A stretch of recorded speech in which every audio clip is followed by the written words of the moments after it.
کہہ دو کہ میں تو اپنے نقصان اور فائدے کا بھی کچھ اختیار نہیں رکھتا مگر جو اللہ چاہے۔ ہر ایک امت کے لیے موت کا ایک وقت مقرر ہے، جب وہ وقت آ جاتا ہے تو ایک گھڑی بھی دیر نہیں کر سکتے اور نہ جلدی کر سکتے ہیں۔ کہہ دو کہ بھلا دیکھو تو اگر اس کا عذاب تم پر ناگہاں آ جائے رات کو یا دن کو تو پھر گناہگار کس بات کی جلدی کرتے ہیں؟ کیا جب وہ آ واقع ہوگا تب اس پر ایمان لاؤ گے؟ اس وقت کہا جائے گا کیا اب ایمان لائے؟ اور اسی کے لیے تو تم جلدی مچایا کرتے تھے۔ پھر ظالم لوگوں سے کہا جائے گا کہ عذاب دائمی کا مزہ چکھو، اب تم انہی اعمال کا بدلہ پاؤ گے جو دنیا میں کرتے رہے۔ اور اے نبی، تم سے دریافت کرتے ہیں کہ آیا یہ سچ ہے؟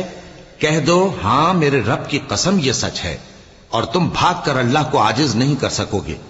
اور اگر ہر ایک نافرمان شخص کے پاس روئے زمین کی تمام چیزیں ہوں تو وہ عذاب سے بچنے کے بدلے میں سب دے ڈالے، اور جب وہ عذاب کو دیکھیں گے تو پچھتائیں گے اور ندامت کو چھپائیں گے، اور ان میں انصاف کے ساتھ فیصلہ کر دیا جائے گا اور ان پر ظلم نہیں ہوگا۔